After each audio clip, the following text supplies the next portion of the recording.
And we are live. Welcome back, Devils fans. It is your host, Ace, here on Running with the Devils, where we are talking New Jersey Devils hockey all year long. Please hit that subscribe button. Smash the like, share with a friend. Thank you very much. And as many of you know, tomorrow will mark the 30th anniversary of the New Jersey Devils' first Stanley Cup. I got the thing on my phone. First Stanley Cup championship, beating the Detroit Red Wings in a sweep. What a magical season for all of us that were following. And I am here with a very special guest who has played 932 career games over an illustrious 16-year career, 1/3 of the infamous crash line, a two-time Stanley Cup champion with your New Jersey Devils, an absolute dog and warrior, the type of guy I wish we could clone a couple times over for the current squad, number 21, Randy McKay. Wow, what an honor, sir. I appreciate you joining. How's it going? Going very well, thank you. Didn't realize tomorrow's the anniversary. 30 years ago at the old barn, the Byrne. I could visualize the sights and sounds vividly as a 9, almost 10-year-old watching you guys on television. What a run, what a team. And wow, the memories for me and a lot of other longtime Devil fans will never dissipate. You guys will stay alive in Devils lore for eternity. If you could see there, I have my Crashers photo, the three of you guys. So what do you have going on these days? What's the life of Randy McKay like post playing career? Not a whole bunch. I was fortunate enough when I retired. My oldest kid was 5, and my youngest was 1, not even 1. And so I spent many years bringing my kids up. I coached my boys in hockey. Ran around, did the girl things. I had 2 boys, 2 girls, and now I got remarried a couple of years ago, and my new wife has a publishing business that I help her with. And our summers are a busier time, so I help her do a little bit there. So some things that keep me busy. That's awesome. Do you follow hockey anymore at all? Did you watch any of the playoffs or the finals? Yes, I watched the playoffs. I pretty much watched the playoffs since I've retired, I think. As far as regulars, maybe not the first I don't remember the first few years if I did. And I never watched regular season games. So, and then, I don't know, 4 or 5 years ago, I started watching. I'd watch the Devils and the Red Wings. I started with the Red Wings. I live in Michigan, just to see who the latest players are. And then when Jersey went on that run, was that 3 or 4 years ago? Yeah, 22, 23. Yeah, about halfway through the year, I got into it and started watching regular season games again. And then watched them flew out for the playoffs against Carolina, which wasn't very good, but it was fun to go back. And but now the wife and I pretty much watch almost every regular season game now. So it took 17, I've been retired 22 years. So it took me like 18, 19 years to start watching regular season again. It's certainly obviously a different game from back in the day. I mean, listen, I like the skill finesse guys as well, but I do miss a little bit of the rough and tumble stuff, from the late 80s and mid 90s, even late 90s. I think a lot of the guys in the league today probably wouldn't cut it back then and vice versa. But, that's just me being, I guess, as the younger kids call me, an old timer, an old head that, likes the rough and tumble stuff. So that's good that you watched some of it. The Panthers, obviously, what a team, right? I mean, wow. When you talk about physicality, they remind me of an old school team from a bygone era. And that's why I like watching them so much. Oh, they are amazing. I mean, but they had won last year. My heart kind of was hoping. I think Connor McDavid is an unbelievable player, and my little bit of me was hoping that Edmonton would win this year. But Florida prevailed again, like you said, a rough and tumble, talented group that plays, 20 guys, and that's what they can hit you with. Amazing stuff. All right, so now we're going to jump into, Devils Cup leading up to it. September 1991, you are awarded to the Devils as compensation for the Wings signing Troy Crowder. Definitely a big and important acquisition in Devils history. Do you remember how you found out you were coming to the Devils at that time? Well, give me a second. I'll tell you a little story. So I don't know why there was a gathering, but the night before I was dealt, obviously there was rumors in the paper because an arbitrator was going to, reward. The Devils had just gotten Scott Stevens the day before. And then the paper started to saying that the rumor was I was getting thrown in the mix for the Troy Crowder. We're at Mike Ilitch's house, the owner of the Red Wings. He pulled me aside. He said, "Kid, don't worry, you're not going anywhere." Well, the next day I showed up and I walked in, went to go sit down in my locker. We're in training camp. We're in a different rink in Flint, Michigan. And all of a sudden someone said, "Did you see the wall?" I said, "No." Well, my sticks were all taped up. So then I kind of went out and I'm like, okay.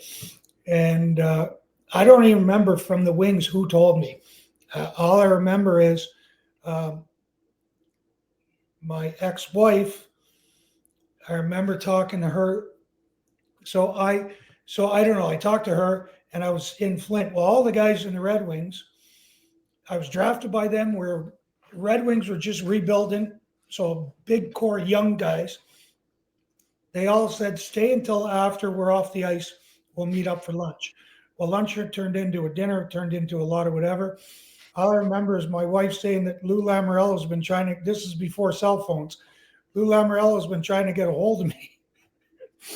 So the next morning I called Lou and I gave him an excuse that that my wife was devastated. She's from Michigan. He wanted me to leave in that day. I was in no shape to leave. And I said, "Can I come tomorrow?" So I went the next day. And I was devastated when I was young. I was still 23 years old or whatever. And it turned into the best thing ever in my life. But at the time, it didn't feel like that. So I was a little devastated, a little upset, but it turned into a great thing for me. And what was your first meeting with Lou like once you got to New Jersey? I don't remember the exact specifics. I remember at one point, during training camp, I was replacing Troy Crowder, kind of. I came with Dave Barr. Is I was fighting a lot. And I was told that that's not the reason that they brought me there. It's not to fight all the time. I mean, I did for my first many years there, but it was something that he didn't want me to be preoccupied with just doing that. So yeah, Randy, don't fight your first year here. 246 PIMs, 206, 244. Don't be fighting, Randy. Yeah, I had 28 fighting majors back-to-back years. A lot of fights. That was some of the guys you fought. For the younger folks trying to get an education, if you want to see the heyday of NHL gladiators, just put in Randy McKay fight in YouTube, and you will see some just absolute tilts, including with some guys that eventually became your teammates and fellow Stanley Cup champions on that 95 team. Yeah, so Mike Peluso, I don't know what year he came. Did he come 93 maybe, 94? Mike came in 92 or 93. Shout out to Mike. I talked to Mike. I was trying to get him on here as well as Bobby. Mike tells some great stories. I've been dying to get Mike on here. Yeah, 93, 94 was Mike's first season of the Devils. I've tried getting him on. He might be watching now. I was pushing him a little bit beforehand. If you're watching, Mike, 2/3 of the crash line could be here, but I think he is watching. I literally just texted him a couple minutes ago, and he said, "Wow, thank you." He always talks super highly of you, as well as obviously all of your former teammates. From throughout the years, your name constantly comes up. Whether they were the young kids that you mentored or other veterans, it's like Dano.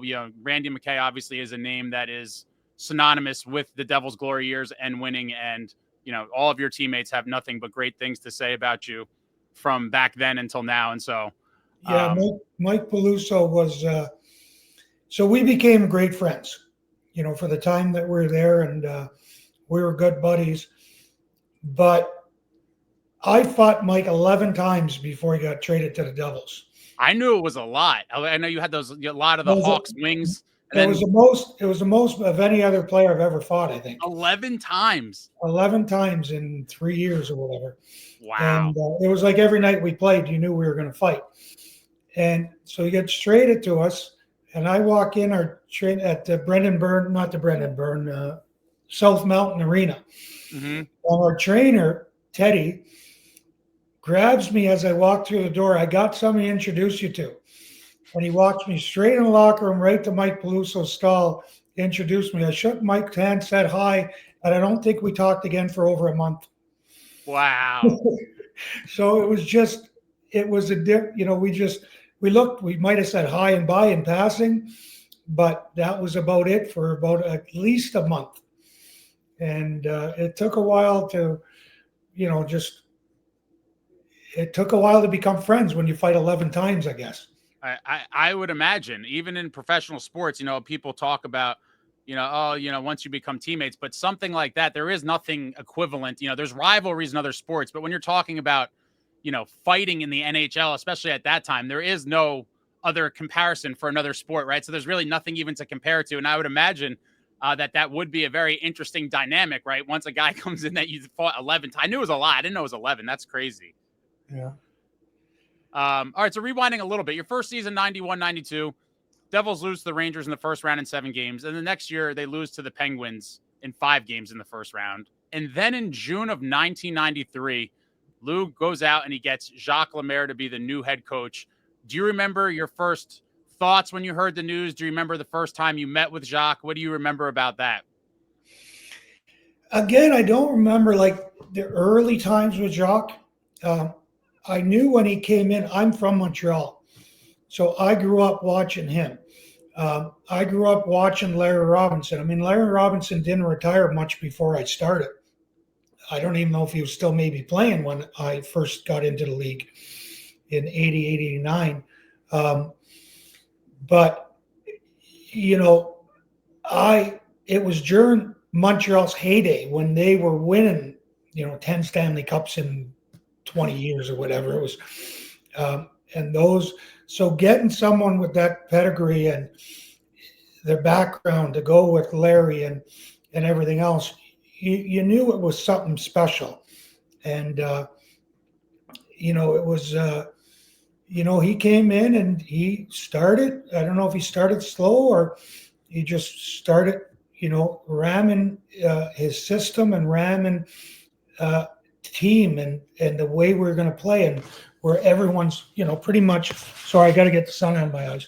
No problem. Equal. And, it's hard to explain to someone. Obviously, you look at Florida, might be a team like they're built as a team.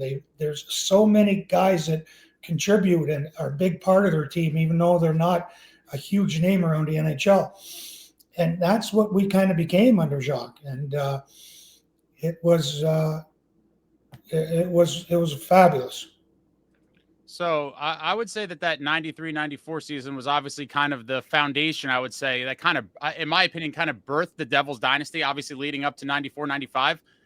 Devastating Game 7 loss to the Rangers in the Eastern Conference Finals, one that I'll never forget as a kid. Growing up in North Jersey, the Devils were still kind of on the rise, and many of the kids in the area that liked hockey, the Devils weren't around when their parents were kids, so I was tormented by Rangers fans in elementary school and throughout, and so that was one, obviously, that Game 7 loss that I'll never forget. Do you remember kind of what was the, I guess, temperament or demeanor of the team after that game at the Garden? Well, one, it was devastating to be up 3-2, and then lose Game 6, and then Game 7 going into overtime. Being so close, you look back, I was devastated, but after you win, you look back and then you're even more devastated when you realize how hard and how rewarding it is to win. After you've won, to look back and that, how close we were in 94 and to have not won. It was hard. But I look back now on it, it's even harder that we lost that one. But you live and learn, and It's like Florida lost their first one. Pittsburgh lost back in the early 2000s, and what they won in 2008 and 9. They lost before they won. Vegas lost before they won. Sometimes you learn from losing. I'm not a big believer in that, but I guess it is true, really. I think that Devils team would have definitely beat the Canucks in the finals. What do you think? Oh, I think so too. I think. All right, so I hate to dwell on negativity, but I'm curious from your standpoint. You're talking about painful losses. When you look back at it now, maybe it changed over the years, but Randy McKay today, when you look back at that 94 Rangers series and the 2001 Avalanche Cup Finals, which one do you think was more of like a squandered opportunity? Well, they're both the same. We're up 3-2 in both of them. At home. The one that was hard, I guess hardest to watch for me, was 2001, because I was in the stands watching. And I broke my arm in the first game in the finals. And then I was a spectator, which made it really hard. Was that the season you had the? Was that the season you had the sweet mustache? It could have been 2000. I think I had it too. I think I had it in 2000. Maybe it was 2001. Yeah, unfortunately, because of that 2001 series with the media, with the 16W and Ray Bork, I kind of liked him before that. I've hated him ever since. After that series, any good feelings I had towards him went out the window. All right, so the Devils. He was the one that broke my arm too. It was him? He came across with a hip check, and if I saw him at the last second, if I didn't see him, he would have hit me. I would have went down and got up. But I saw him, and I tried to jump away, and he caught my arm as I was jumping away. And that's how I broke my arm. Do you know about I don't know if this is true, and I forget where it originated from, but some years ago it came out that, I guess it was the year before, or maybe that season, I forget, but that Lou was trying to get Bork. Did you ever hear anything about this? I don't remember ever hearing that, no. Okay, so it could be one of those kind of urban legends, if you will, over the years. So Devils lose to the Rangers. Before we getting back to when you were talking about growing up with Ranger fans and everything else. Oh, yeah. You got to remember in 94, too, when we had home games, it was 3/4 Ranger fans. I hate to tell you, Randy, the percentage has come down a little bit over the years, but they still invade us. The tickets at the Garden or whatever they are, and it's like Devils, Rangers. It's even in the playoffs, right? And that 22-23 season, being realistic, I would say it was close to half and half. But I will say, in Game 7, watching them all just evacuate the arena it was just a great feeling. I mean, and Adam Henrique in 2012.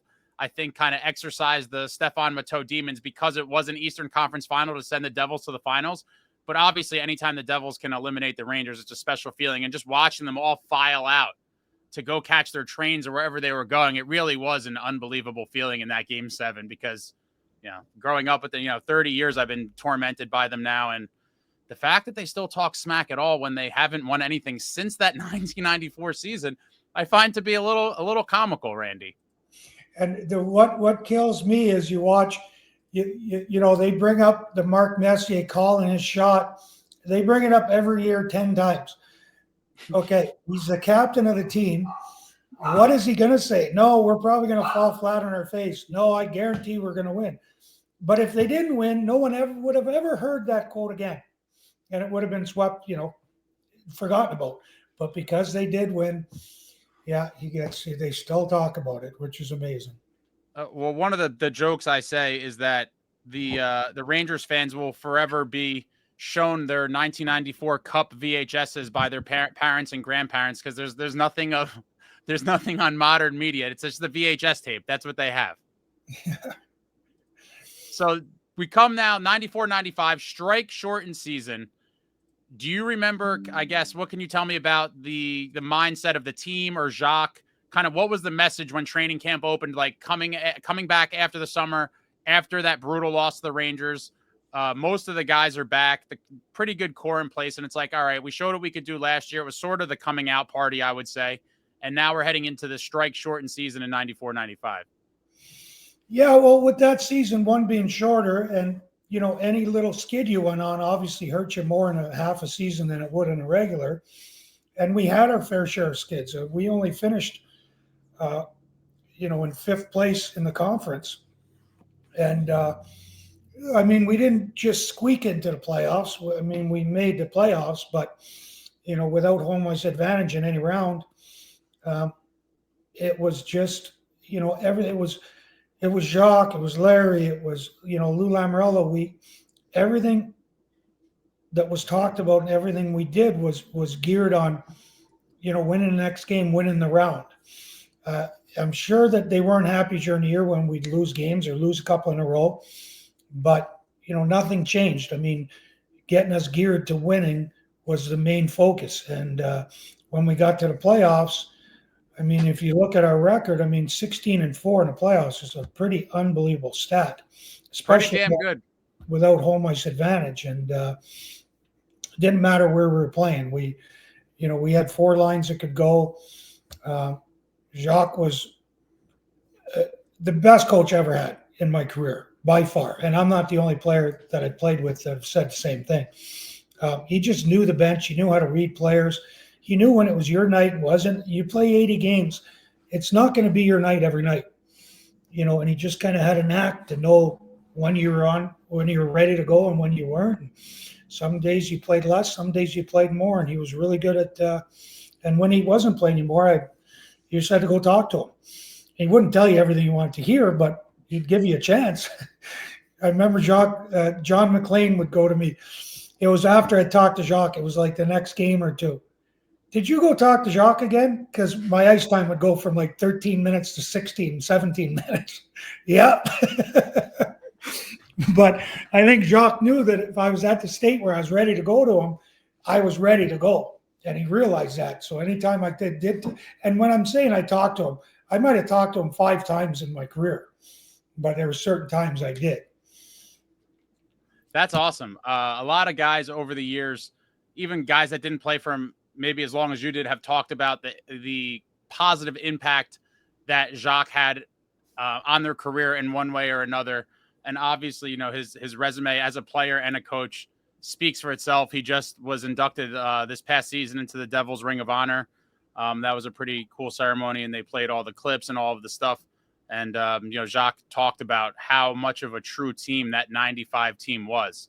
Out of all the 3 Devils Cup champions, that one I think is the one that fans and players alike say, while there was star names, a lot of them younger in their careers, it was a true team. And I do believe, that you guys, the crash line, was kind of the face of the movement, if you will. Yeah, and he was really good at using us. Obviously, he didn't want us out there in the early years, playing against the top line, but he knew how to use us. We pretty much played a lot after every goal scored, whether it was a goal for or goal against. He'd put us out to keep the momentum, or if we had a goal against, he'd put us out to try to turn the momentum quickly. And he did that a lot. So, for a 4th line back in the day, we got our fair share of ice time, more than almost any other team. Has to be one of the best quote unquote 4th lines in the history of the league. I would say you had a pretty nice playoff, 8 goals, 4 assists for 12 points during the run. You were 5th on the team, trailing only Stéphane Richer had 21 points. Neil Broughton had 19, Johnny Mack with 18, and the Conn Smythe winner, Claude Lemieux, had 16. Not too shabby, Mr. McKay. Fifth on the team during the run. And some of the goals, obviously, as many of you guys watching know, were absolutely monstrous. I have the list here. The first goal was in game 1. You had the 5th goal in a crushing 5-0 victory over Boston in game 1. And then the second goal. This is one of the ones I would say, the Devils have had some big goals in their history, but this one's right in that top tier of most memorable goals for me and the other old timers. Devils leading the Bruins 2-1 in the first round. Game 4, 0-0 in overtime. And the shot that I will say will live in infamy. You come in, jam it in, jump on the glass. Everybody's going crazy. And that, when you look at the series, right, that's the difference between going back to Boston tied at 2 or with the commanding 3-1 lead. And when you look back, you're like, if Randy didn't score that goal, I mean, I do think we were the much better team, but you never know what could have happened, right? And now if it's a 3-game series going back to Boston, 2-2, what do you, well, actually, you know what? Let's just, I have to, for those that didn't see it, I'm going to show you right now, because this is for the young kids watching. Randy McKay, overtime winner, game 4 in the first round. Hopefully this works. Wasn't a lot of finesse. Look at this. Look at how bad the video was back then, huh, Randy? It's not like today. The other goaltender is 24. A young Marty. One came through juniors, the other through college. Randy. Young Jacques. One coach has won a lot of championships as a player. Both he and the other coach are looking for their first as coaches in the NHL. The Devils have it. Peluso on for Randy McKay and back in. Locker sets it up. Forecheck from Hell. Let's go! The crash line, Michael. Forechecking. Randy McKay in overtime. Got the first one, Seemingly Randy. harmless. But with the crashers out there, you never know. You never know. Look at Jacques. No because he was probably running while you were first up in 2001. His first thought was probably like, what the hell am I doing down that low when Mike's already down there? But if you look at that poor defenseman, what was his name? Rollis, or forget what his name. They just said it. But if you look at his eyes, Mikey Peluso's barging down the left-hand side on him. And then I was kind of coming in. He never looked to my side. All he looked to was Mike coming, and he's getting out of the way. So he gets out of the way, and bang, I was right there. So Jacques probably thinking, what are those two clowns forechecking so hard for? Because as a team that was the trap, which was our neutral zone format, we wouldn't forecheck ever two guys when they had full control. And he pretty much was getting full control. So the poor kid probably thought, he's probably been told over and over again, they won't forecheck you. They won't forecheck you. Well, our line was a little different. We'd forecheck you. So I'd imagine seeing big number 8 coming charging at you would really scare the ever-loving daylights out of somebody enough to where, mistakes he had no idea I was coming. He had no idea. And jumping on the glass, I'll tell you what, the last thing, and I'll remember this, and I've told this thousands of times, but is when I came around the corner and I was going up the boards after I scored, all I saw was Scott Stevens. And the only thing that went through my head is I don't want to be on bottom of a pileup. So I didn't want to end up on the bottom with Scott coming. That's why I jumped up. I really wasn't. I was celebrating too, but I just didn't want to end up on the bottom of the pile. I think that was a sound logic. So you went Air McKay and you're like, I'm going up. Everyone could get under me. So then you score again. Devils go on to win the series, obviously, play the Pittsburgh Penguins, the potent Pittsburgh Penguins in the second round. What do you remember kind of, I guess, as a team preparing for that series and the weapons that they obviously had? Again, just, playing as a team and just everyone doing their little share. You look at, Neil Broughton's been around and he was a big part of our team. And then you look at Stéphane Richer. Stéphane Richer and Lemieux, they'd been through it a little bit because they had won in, in 90. When did they win? 93? They won 91 and 92. Yeah, okay. And, it was about winning too. They both had points and Claude got the Conn Smythe, but I remember it was against Boston also, and I was on the power play with Stéphane Richer was playing a point, and he took a shot, and I watched it trickle through the crease and across the goal line. And I told him that story. I said, yeah, I was just dying for it to go in. First thing he said to me, he goes, that ever happens again, you hammer it in. He doesn't care if it's halfway across the line. Make sure that puck goes in. So, the goal didn't matter to him. It just mattered whether the team won or not. So those are little things that's the way everyone was. We were all just doing our part for each other. So then you score your third goal in the playoffs came in that game 3. At the time, it gave the Devils a 3-0 lead. They go on to win 5-1, take a 2-1 series lead. Eventually, you guys close out the Pens, and then awaits the Legion of Doom, which Bobby loves talking about them, by the way, if you didn't know. Bobby loves the Legion of Doom moniker. Yeah. And the Philadelphia Flyers in the Eastern Conference Finals with the superstar Eric Lindros. Again, what do you guys now remember? Two rounds under your belt. Now we're in the conference finals, taking on this Legion of Doom, Eric Lindros and the Flyers. What do you remember heading into that series? I'm trying to not mix them up because in 2000 we went down 3-1. 3-1. We won in 6 games, right? Or did we win in 5? Home. At home, yep. But game 5 was when Claude scored right before going into overtime, I believe. Yep, when he came streaking down on Hextall and hit him with the nice little clapper. And scored on Hextall. I just remember Lindros and Stevens going at it like crazy. Both of them going at each other.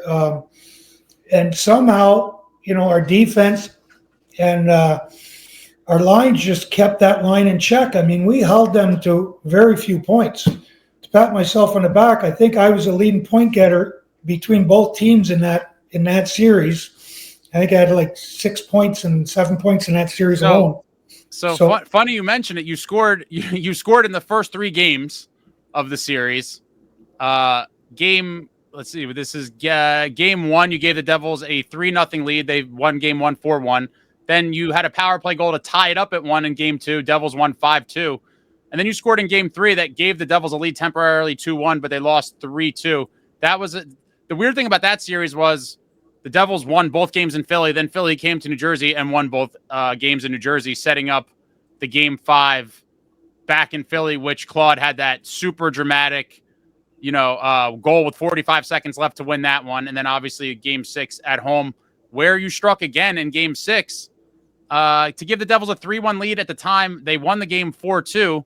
And in the business, they call that, Randy, a game-winning goal, a series closeout. And I think we need to relive that one too. All 3 goals in the first. Brendamore in. Can they even get a shot? McTavish. No, they can't. We should on the Bobby. And he's cleared it out 2-on-1 the other way. The video's so bad. That's Bobby. There it is. You had Claude behind him walking a stick, wanting the puck. They say it on here. Knock it through. They mention it. Can you hear the audio? Yeah. The guy, he mentions it. Watch. The incredible Randy McKay. And the Flyers had caught the Devils completely. I mean, completely in a line change. The Flyers had a 4-on-2. Here's what happened. The Devils got back into the play. The shot was blocked by McTavish. And this was a 3-on-1. Claude Lemieux was tapping his stick behind Bobby Holik. They give it to me, give it to me. Goes Bobby under Holik his said, I don't leg. have to. I got That's the how, amazing Randy McKay over on the right side. It's What a small pass, little what a things that finish. can happen. Like that could have easily hit that D. We end up losing the game. But, things happen. And, you get your bounces when you work hard enough. And I guess, paid off for us. What a monster series for you there. And then finally, after all the Eastern Conference foes were eliminated, the mighty Detroit Red Wings with Fedorov and Yzerman and Coffey, the whole hockey world gave the lowly Devils no chance. I believe there was tons of predictions in the media that the Devils were going to get swept. But, if they don't get swept, maybe they'll win one game. Do you remember or I guess looking back on it, do you remember kind of the disrespect in the media leading up to the series? I'll tell you my favorite story, and I've told this to a lot of people. So before the finals, you end up we went 2 days before the game. And so the day before the game was when you had to do all the press and all the stuff for the final, and everyone's got to be available. So we wake up in the morning, and you open a paper. And so they had 5 people from the press. They asked the question, so what's your prediction on the series? And 5 people. 3 of them said the Wings are going to sweep. The 4th said Jersey's going to get lucky. They're going to win a game. Red Wings in 5. And the 5th one said, Wings in 3. Devils are going to be so embarrassed, they're going to pack up their equipment and go home. Wow.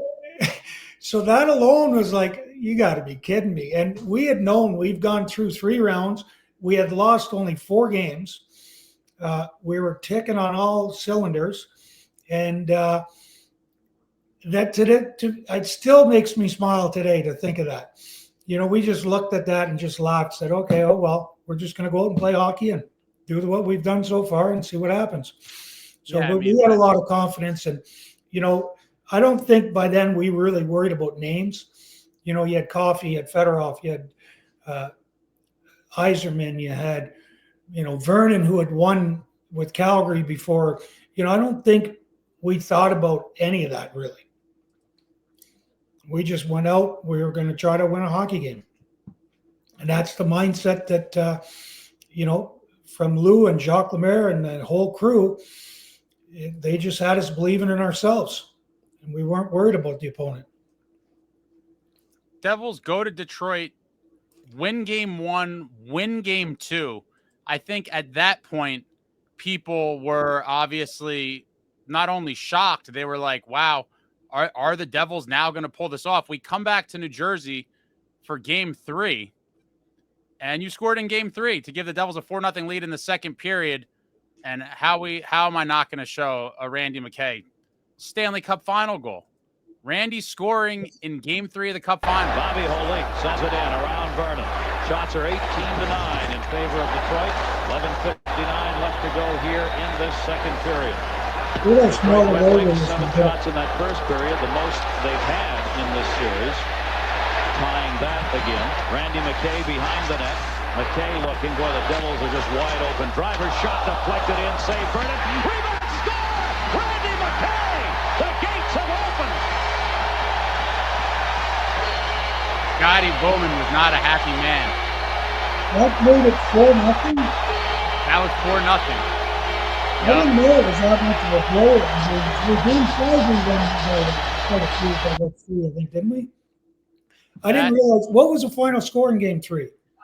It was, give me 1 second. It was 5-2. Okay, what was the final? 5-2 also? 5-2, yep. Okay. I remember the final being 5-2. I didn't realize that we got off to that much of a lead in game 3, too.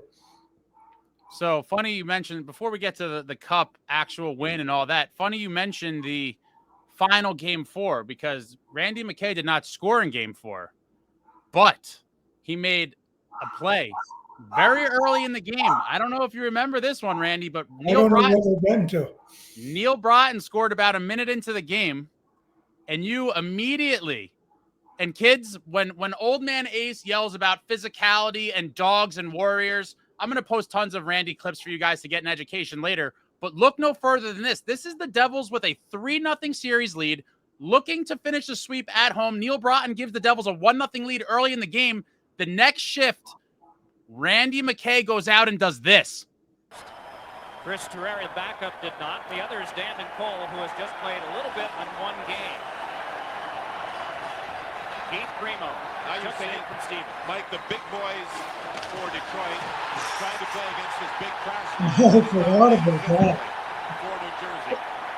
Let's see that again. Just put into the photographer's box on a Fully in the photographer's box. You know one reason The other angle they're going to show tonight. You see it a lot. The boards here are 41 3/4 inches high. In Joe Louis Arena in Detroit, they're 48 inches high. A big difference. That's the reason why you always see players get hit.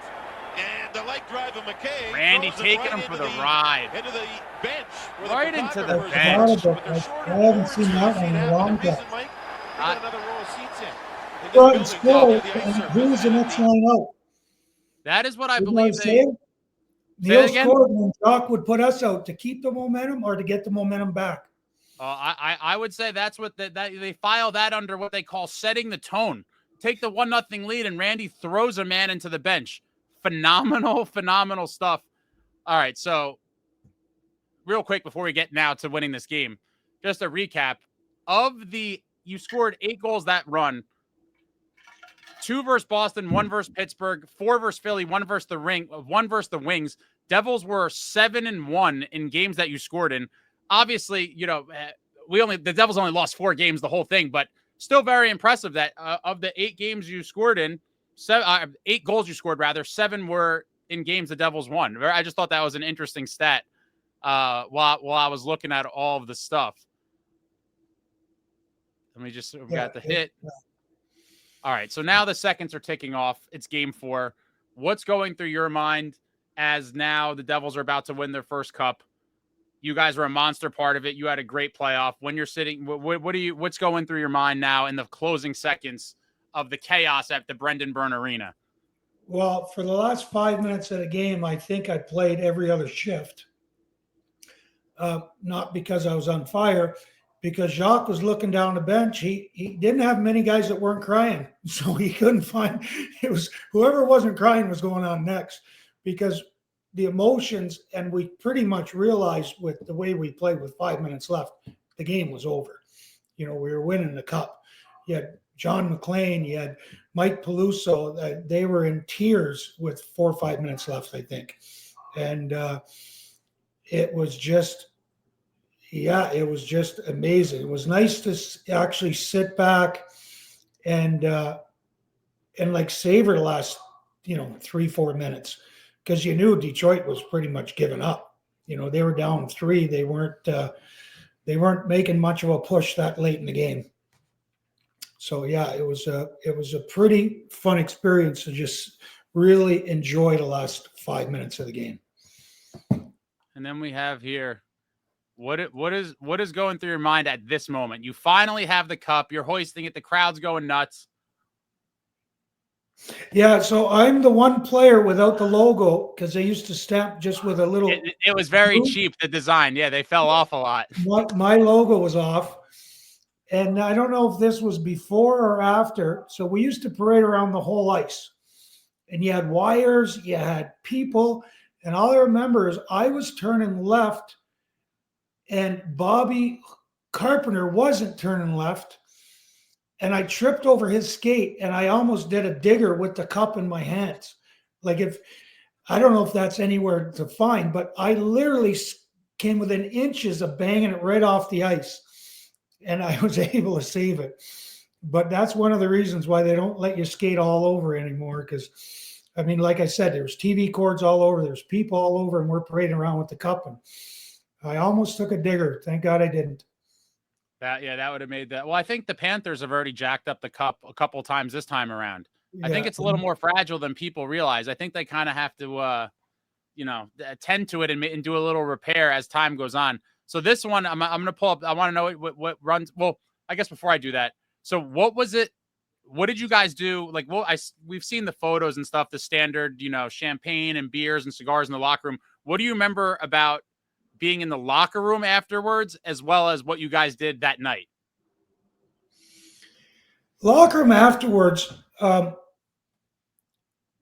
family was down. We didn't have locker rooms like they have now. Mm-hmm. We had a little lounge, we had the locker room, we had a training room, and we were also joined with the Nets locker room. You could get through it. We shared the same training room. So I think we used their locker room too to walk it, because there was family. And so we hung out there. And then afterwards, we ended up with the cup at the Verona Inn, a small little pub in Verona, which is near where, West Orange, where we practice in that. And it's a place that the guys used to hang out with. And I remember coming out of there, and daylight had already broken. So I don't know whether we stayed there till 6, 7 in the morning. I can't remember, but we just went all night. It was one of those, yes, we did have some beverages, but the high we were on, nobody was going to bed. It was just amazing. Who do you think, or I guess, who were the guys? Was the sentiment amongst the team? Was everyone the most excited for Johnny, Mac, Driver, and Dano? What was that kind of like for the guys that were there for a while? Yeah, the guys that have been through, more of it than anyone else. Obviously, like I said, John McClain was crying on the bench in game in Game 4 against the Red Wings. They had gone through a lot. Look at how big that goal John McLean scored in Chicago to get the Devils in their first ever playoffs. I believe I'm right there, right? That was their first ever he got them into. Yeah, April 3rd of '88. He scored on Darren Pang of the Hawks. Yeah, and that was huge. And just for everybody, it was winning the Stanley Cup. We were happy for everyone. But yeah, you had a little special thing for all them that had been through the bad years and the real tough years. Let's say, not bad years. So I want to know what you think of. Let me do this one first. This is courtesy of the Mike Peluso archive. He sent me this. Bam! Look at those beauties. Wow. I'm assuming this is not after the game. This is probably like you guys do the team photo and stuff a couple days later. Yeah, that must have been a team photo with the cup because we all look like we're dolled up a little bit. Yeah. Wow. And then I have another one. I'm curious if you remember this That's one. as much hair as I've seen Bobby have for a while. Yeah, that's pretty long for him. Yeah, and then we have this one was from sometime after that, I would imagine. Another classic from the Mike Peluso archives. Thank you, Mike, for sending me. Bang! Look at that one. Another great shot. Yeah. Look at Bobby that's the longest hair I remember him ever having, I think. For all the kids watching at home, this is what legends look like right here. The crash line. Go do your homework. Look up these men. Look up the highlights. Phenomenal stuff. And just, wow. Looking at these photos, it's crazy. Yeah. What did you do for your day with the cup? Well, back in 95, that was the first year that they had the cup keeper. So that was the first year. So I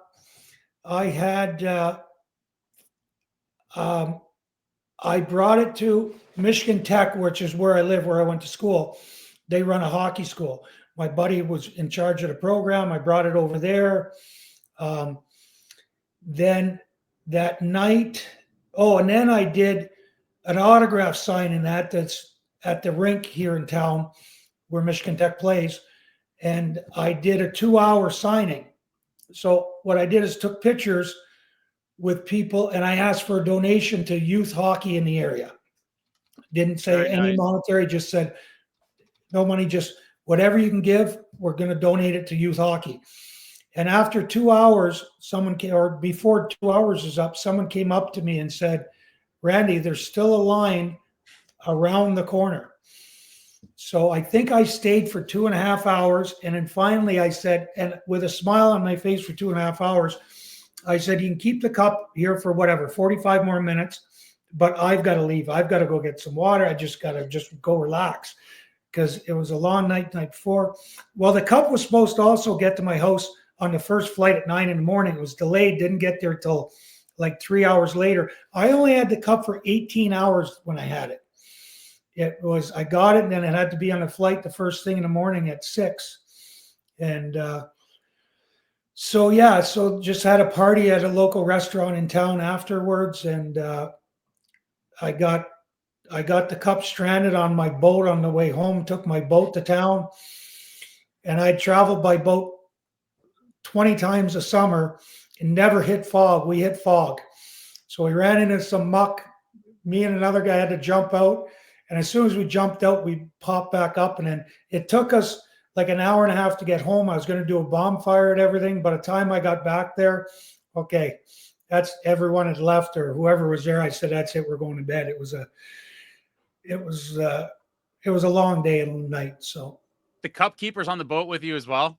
Cup keeper's on the boat. He might have been a little worried that we actually got the boat stranded, beached, but we didn't beach it. We just got into shallow, mucky water, and we had to jump out and free the boat again. Was it Phil back then? The cup yes, keeper, it was. Phil? Yes, it was. It was Phil's first, because what happened was, like, I told him I'm wide open to whenever. I didn't have a specific date because I didn't know to plan anything. And all of a sudden they said, okay, you're getting the cup in 10 days. Or whatever. And it was like, oh, okay. So it was a little different. So when we won in 2000, I had more planned. And I asked in 2000, I said, I don't care when in the summer I get it, but can I have it for 2 nights, not one? So I got it for 2 nights. And I had just built a new house here.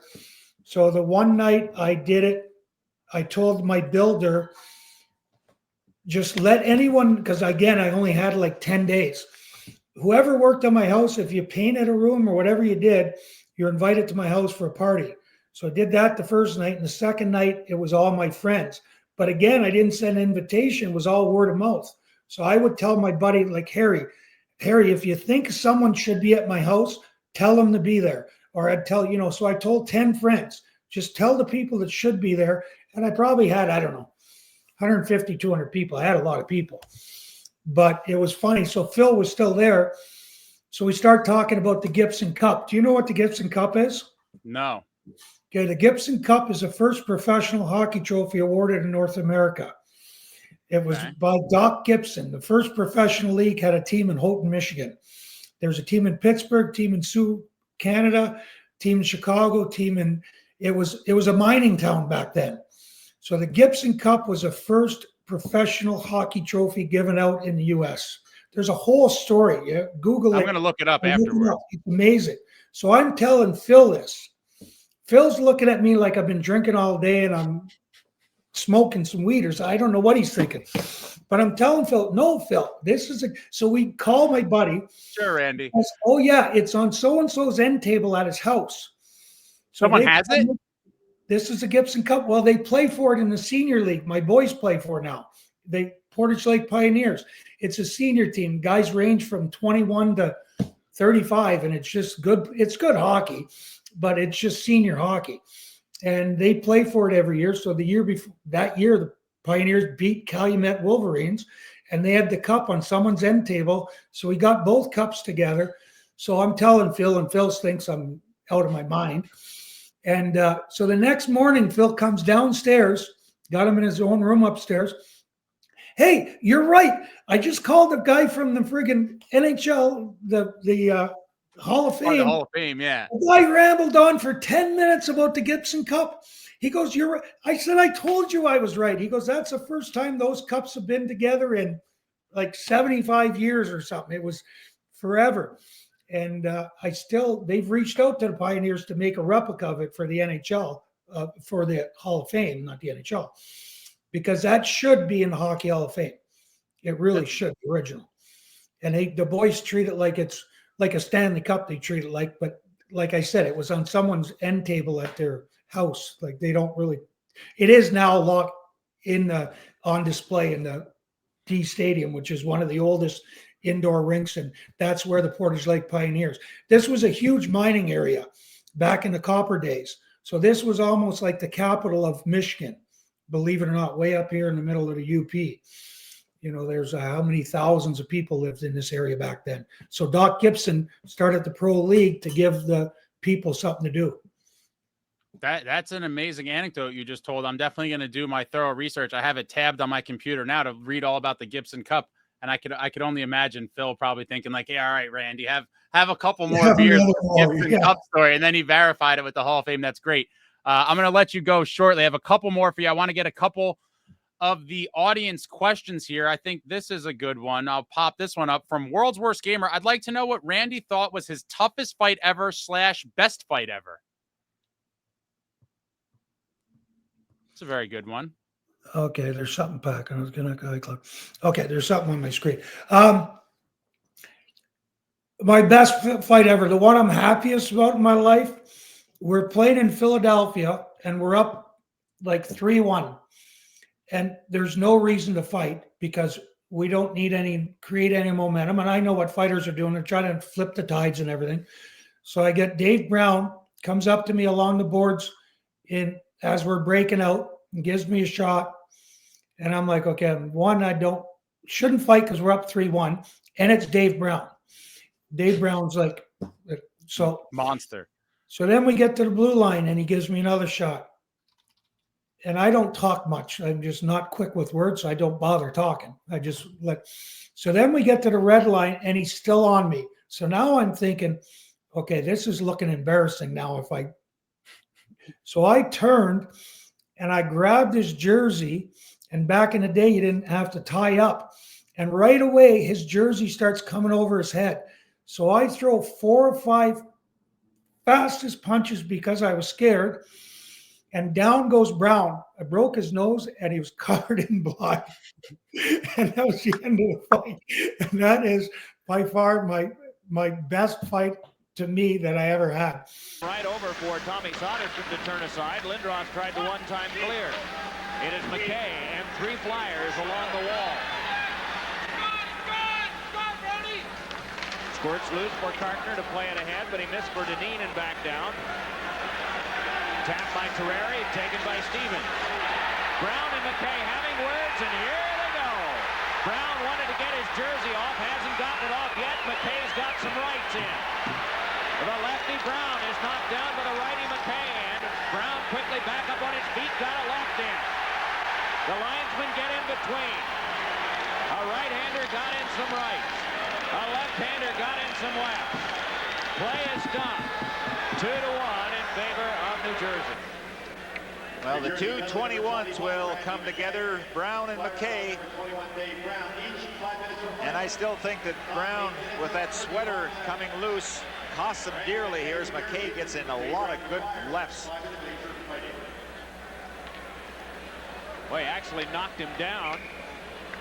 And I thought Brown was trying to shed the jersey, but it happened very quickly, and McKay just tore it right over.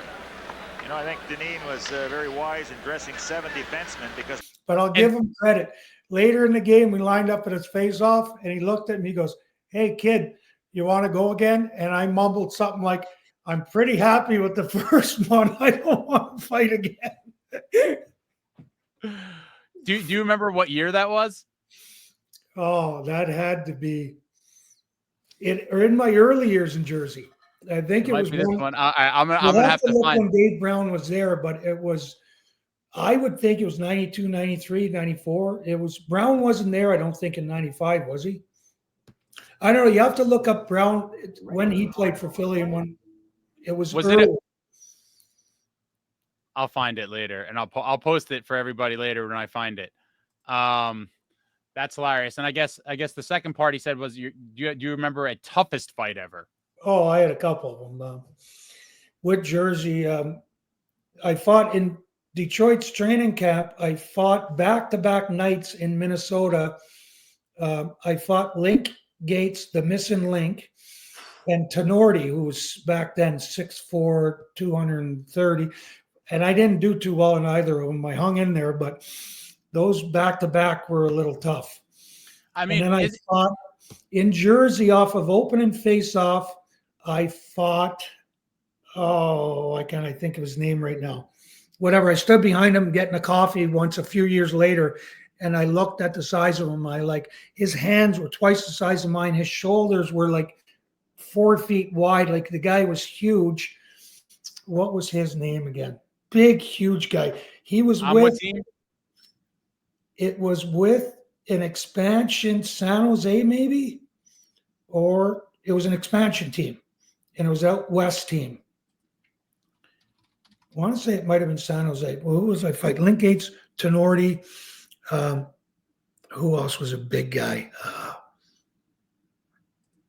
Wasn't the missing link? Maybe it was the missing link. I was gonna say, I'm pretty sure he played for San Jose. And whatever, I got into a fight with him, and he was taller than me and bigger than me, and we got in there, and I threw the first 10 punches. I was doing great. Hadn't thrown a punch yet. And I'm not hitting him, but I'm throwing punches, looking good. And he hit me with one, and all I remember is it felt like he hit me from blue line to red line on my back. All I remember is sliding on my back, looking up at the sky. He hit me so hard once. So that wasn't good. Would you say that you were more of a middleweight who openly fought heavyweights? Would that be a fair statement? I was a very middleweight. My goal in fighting was to lose. What I meant by that is to not get beat up. You know, if That's a I had pretty to good grab goal. on a little bit and fight, you know, when I fought a Brown or fought a Linkage, you know, I'm trying to hang in there. I mean, I can't compete. I was playing at 207 pounds, under 6'2". These guys are 6'3", 6'4", 230. It was a little tough for me. You when you look up the fights, and the video doesn't lie, you definitely get the better end of most of them. So props to you. Again, I remember even as a kid being like, you know, Randy's a very tough guy, but he's fighting some absolute monsters. And a lot of times you'd knock the snot out of him. And well, what I did is I learned one thing I learned from Bob Probert, and not that he taught me anything, but just being from Michigan and starting with the Red Wings, is I watched how he fought. And if you ever watched him fight, he would just tire the guy out. Just get a good grip on him, lock him out, and let the guy throw 10 or 15 punches. And then all of a sudden, the guy got all his adrenaline out, and then you take it to him when he's tired. So just hang on, make sure you don't get hit, and when the guy tires out, then I would go. So my fights were longer, and if you ever watch them, when I would win fights was in the second half of the fight when I'd let the guy tire himself out. So there's strategy to what I was doing. Very wise strategy indeed. I'm going to go to the next one here. This is a tough one. This is a very good question. I was going to save this for a future, but Yo Holmes, a regular, please ask how he felt getting traded away to Dallas. March of 2002, I believe you and Arnott traded to Dallas for Joe Neuendijk, Jamie Langenbrunner. At the time, as a fan, I was about 17, and all fans at the time, obviously, the A-line with Sikora, Eliash, and Arnott, and the crash line is like forever. There'll never be another line to even be mentioned in the same breath as those. And to lose a guy from each of them who were big parts, you two-time Cup champion, Arnott scored the Cup-winning goal. He's over my head here. Both fan favorites traded to Dallas. What do you remember about how you were notified about that and everything kind of, you know, the fallout after that? Well, if I said when I was traded from the Wings, I was a little upset when I was young. I was devastated when it happened. So we were sitting eating at a ground round, waiting to go. So we had practice at the Byrne. I don't know why we were there, but we practiced there, and then we fly out of Teterboro. We went and had lunch along whatever road that is, 3 or whatever. And we're at the ground round. We're watching a ticker tape. And back then, at whatever, 1 o'clock, everything was supposed to be done, all the trades. Well, no one's name. My phone rang once from a number I didn't know, but there's no one on the line. And then so we're finished. I jumped in the car, and as I was driving to 5 minutes from the restaurant to the airplane to fly out, I get a call for Lou to come see him in the office. And I can say I was in tears. I can honestly say that Lou had a few tears down his eyes, and he apologized to me, and he just said that with my injury, I was having hip problems. That and Constantine didn't like me as a player, and that I wasn't going. He told you that? Lou told you that at the time? Lou told me that Constantine wasn't a fan of mine. Wow. And he was a coach. And I can honestly say, not because of that. Maybe he wasn't a fan of mine because I rolled my eyes at him for constantly. He's the worst coach I ever had. Not because he wasn't prepared, because he was anal about everything. And when Jacques Lemaire was a perfectionist, but he wouldn't tell you your skates are pointing at 2 o'clock when they should be pointing at 1:30, and he ripped Scotty Gomez every meeting. Scotty Gomez is a 19, 20-year-old rookie pretty much, and you're ripping him apart. Everything that's good about Scotty's game is because he cheats a little, because he reads plays, because he does that. But he was just, I hated him as coach. And like we used to do, so Larry quit or got let go halfway through the year. He comes in and we're having 2-hour meetings every day of video for an hour. And he's criticizing every single movement everyone's doing. And yeah, I probably rolled my eyes at him more than once, looking like you're like completely retarded. You're halfway through the year and you're going to put us through this, and you're going to rip our youngest, best player every day. So I didn't like the guy at all. And he lasted how long with the Devils? A half a season. Not long A at half all. a season, and he was let go. I find that is interesting. I don't know that I've ever heard a story like that where a general manager tells a player part of the reason he's traded is that a coach was not a particular fan of him. And I find it even more shocking coming from a guy like Lou, because, What happened there too, though, is so I had hip issues and I was struggling with my right hip a little bit.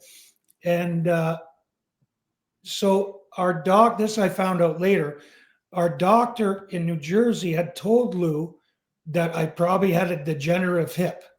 Well, with a degenerative hip, you're done.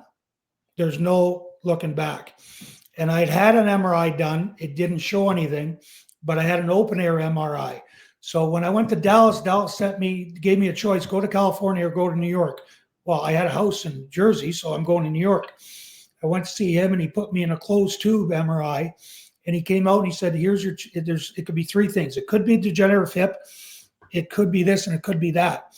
And it turned out to be best case scenario. He went in, I had fragments floating around in my hip socket, which has the least amount of fluid of any socket in your body.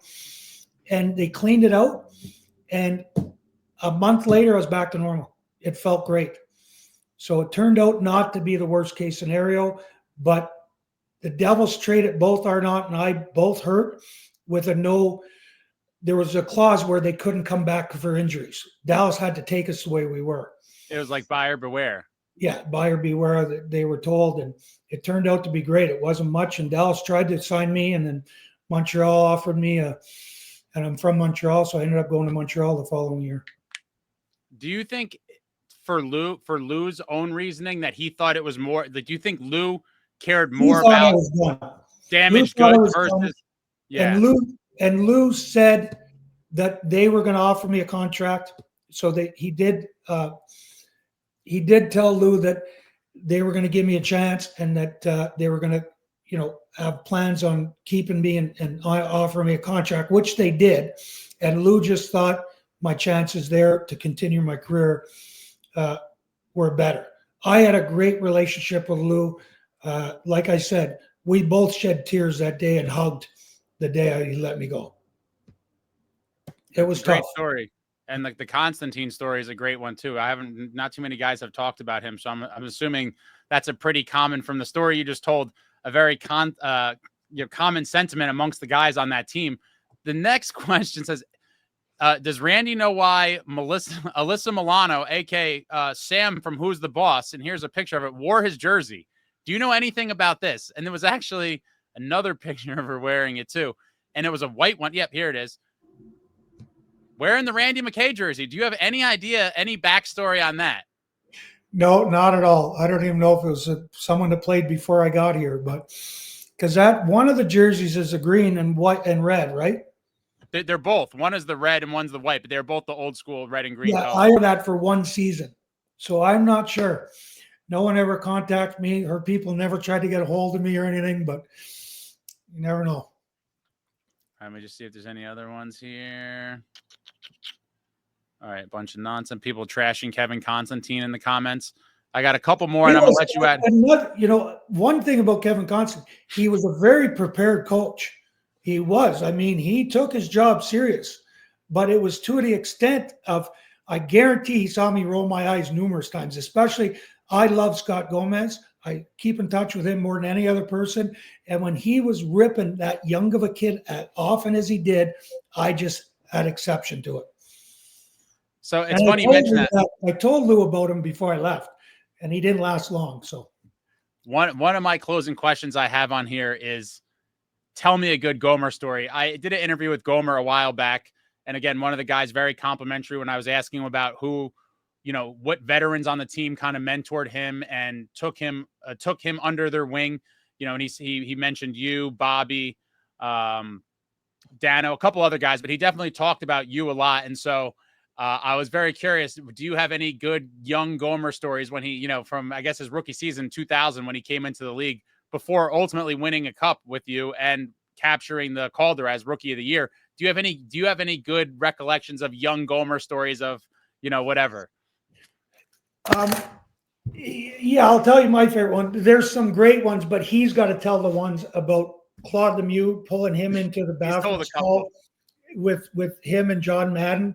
Tell him, okay, kid, I want you both to realize I'm not here to make you better. You are here to make me better.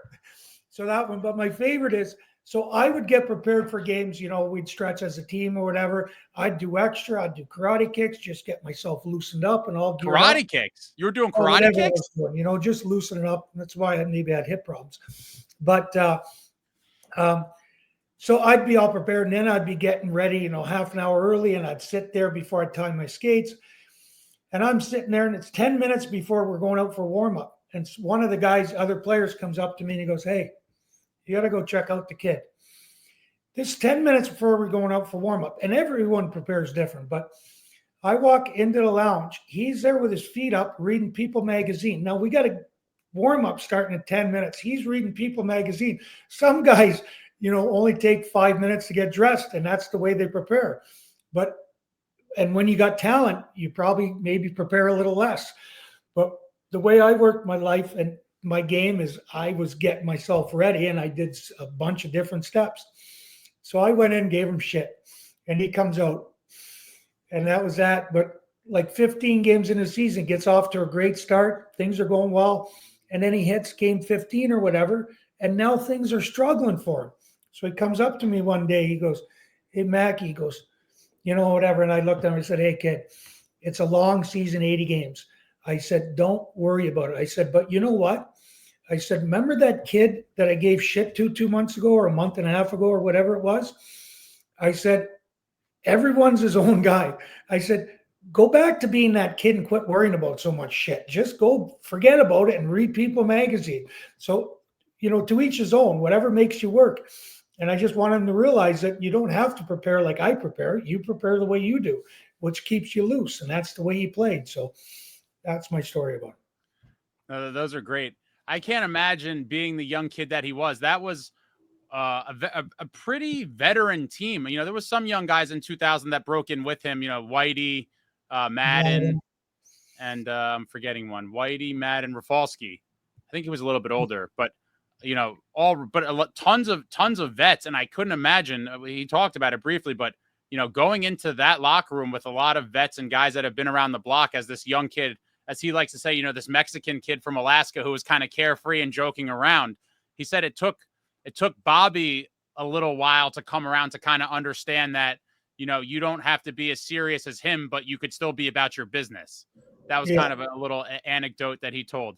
All right, I'll let you out of here. For him, he had to play with Claude Lemieux, who's not easy to play with. I've been Claude Lemieux's roommate for 5 years, and I got along great with Claude, but he's hard. He can be hard on kids.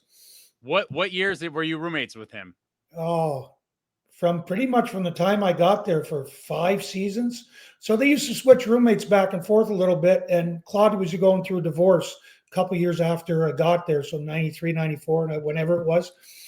And when he was going through his divorce, he asked Lou, can you not switch roommates with me? Because, I'm talking, he's on the phone with lawyers or he's doing whatever. He just wanted the same roommate. So then we ended up being roommates for 5 years or so. That is awesome. All right. But this is the last one I'm going to do from the audience. Randy's craziest story he had while playing in the league / funniest prank. Oh, I'm not good. That's where you need Gomer for stories. I don't have as many stories as he does. I can't think of one off the top of my head. You guys put too much pressure on him. All right, the closing ones for me, Randy. Then I'm going to let you get out of here. Appreciate your time. The old school fans love you forever. These are great stories and little tidbits you're giving us here. One of my closing questions is, at what point, I guess, did you think that Marty could be great? And then at what point did you know Marty was great? Well, 94, in the playoff run and what he did then. And then to back it up the following year, it didn't take much more. I mean, that was his first 2 years also, I think, wasn't it?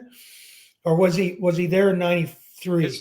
His first start was in 92 technically, but he didn't play a lot of games until I think it was the 93-94 season. Yeah, I when think he that was actually, really his first rookie year. yeah, he So, played yeah. 47 games that year. Yeah, so he came in and he was good, and then to do it up back-to-back years, you realize the kid was pretty special. And So he you just thought had, he was great after the first cup. yes, yeah, he definitely was really good and young and just poised. You know, you could just see it. You know, in his demeanor and his calmness and his, you know, that's the way he played. So. What was he like in practice back then? He was only he turned 23 during that cup run, which is crazy when I think about it. You know, I was a little kid, but years later, I was like, you know, even when I was a teenager, I was like, oh my God, Marty was only 23 when they won that first cup. And it was kind of crazy to think about. You don't really realize it as much when you're a kid. But as I got older, I was like, my God, he was 23 years old. Like, what was his demeanor in practices and stuff with all of you guys at that time?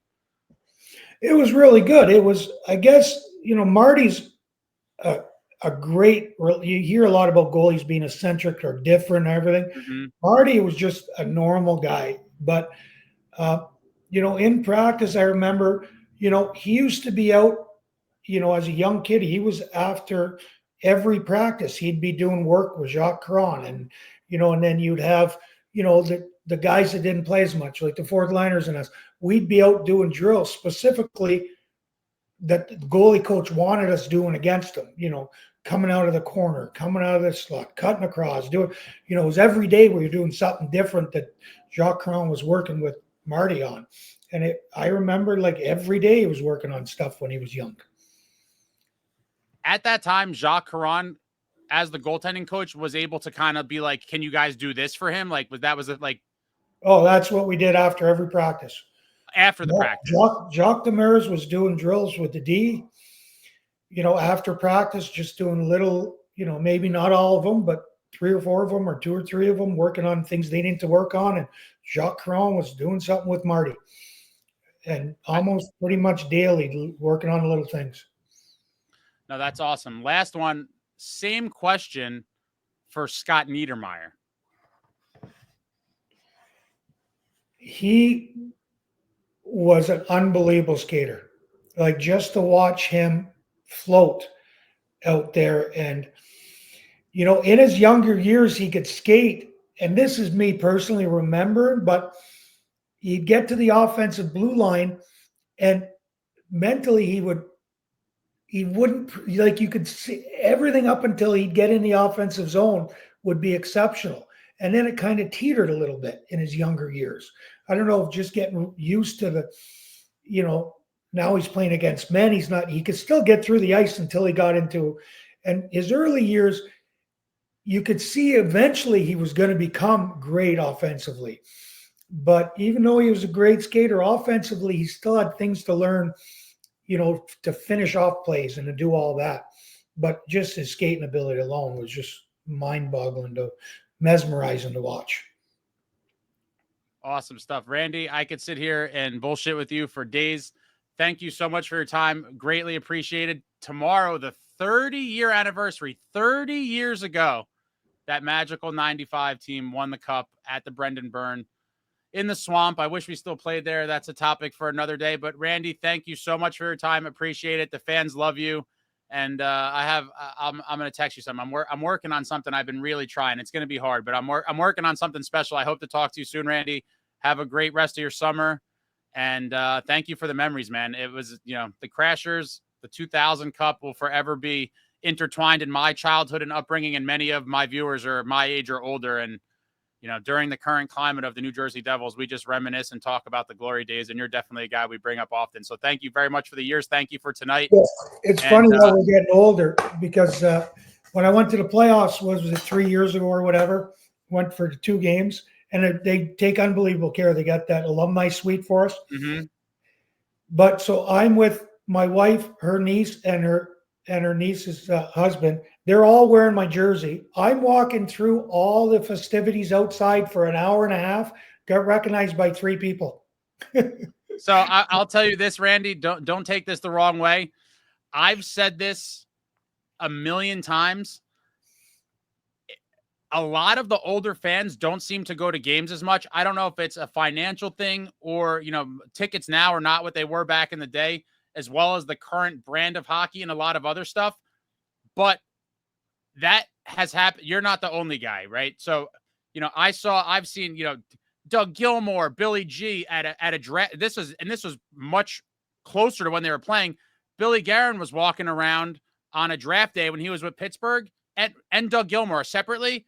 And me and my buddies like me, like, obviously I have a Devils YouTube channel, a podcast, like, this is my life, like a big part of my life and my upbringing. Not everyone's that way, but me and my buddies were like, no one knows that that's Doug Gilmour. No one knew that it was Billy G. And we talked to them briefly at Marty's retirement night. And this is the worst one to me because of size. Big Jim McKenzie walking around in the concourse wearing his cup ring. No one noticed him. So don't take it personally, Randy. In that regard, our fan base is just, it's not the same as a lot of other places or other sports. And it is a weird thing, but I think during when you were playing, you probably enjoyed a little bit of anonymity, I would imagine. Yeah, it was, that's what a lot of people did. Like, that was really nice about playing. And the average age was probably around 31 years old. And those kids were 5 when I won the cup. Mm-hmm. So they're not going to know who I am. Guys, next time Randy's at the arena, if you see him, you make sure you mob him, let him feel some love, and more than 3 people better recognize him next time around. Okay, thanks for having me. Amazing, Randy. Thank you so much, and have a great summer. You're the man, and thank you so much for this. Hey, you're welcome. Take care, Randy.